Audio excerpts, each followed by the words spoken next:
Waalaikumsalam. Ibu, silakan masuk ya Bu. Ya Bu.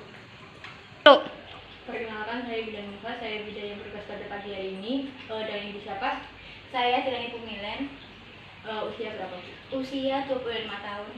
Maksud dari kedatangan ibu ke sini untuk apa ya, Bu? Jadi gini ya Bu, saya tuh mau KB suntik itu saya masih bingung tuh gimana ya tentang kayak kelebihan sama kekurangan gimana ya Bu. Soalnya saya belum menguasai.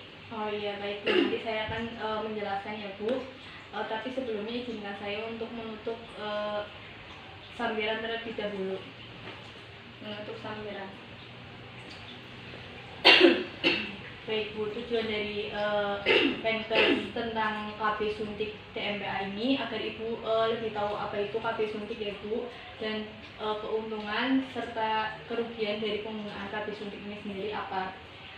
Baik Bu, saya mulai ya. Pengertian dari KB suntik TMPA atau depot medroksi progesteron asetat ini adalah KB suntik 3 bulanan yang dilakukan secara IM atau intramuskuler pada bagian bokong. Kemudian efektivitasnya juga sangat tinggi ya Bu, yaitu sekitar 0,3 kehamilan per 100 pada perempuan apabila digunakan dengan cara yang benar dan teratur atau terjadwal.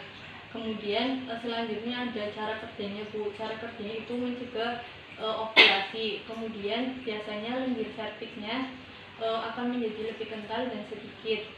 Kemudian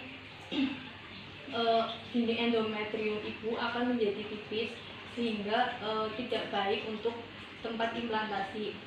Kemudian keuntungan dari KB suntik ini adalah ibu keuntungannya adalah sangat efektif dan jangka panjang.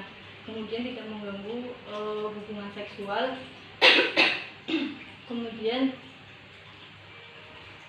sangat baik digunakan untuk ibu yang menyusui.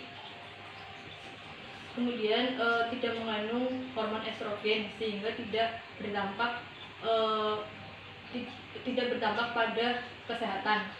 Kemudian kekurangannya adalah ibu ini kesuburannya kembalinya lama. Kemudian biasanya berat badan akan cenderung naik, pusing, kemudian berjerawat, dan kemudian selanjutnya ada indikasinya ya Bu. Indikasinya yaitu sebaiknya baik digunakan pada usia reproduksi, kemudian perokok, hipertensi, kemudian pada ibu yang telah melahirkan dan sedang menyusui, kemudian ketika keguguran atau abortus. Selanjutnya ada kontraindikasi. Kontraindikasinya tidak boleh digunakan pada orang-orang yang memiliki riwayat diabetes mellitus dengan komplikasi. Kemudian apabila dicurigai hamil atau hamil.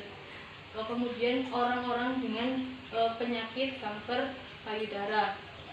Kemudian efek samping dari penggunaan KB suntik ini adalah biasanya ibu moodnya cenderung berubah-ubah ya Bu. Kemudian akan merasakan stres, pusing, lalu kembung, dan waktu yang baik untuk menggunakan KB suntik ini baik digunakan pada siklus haid.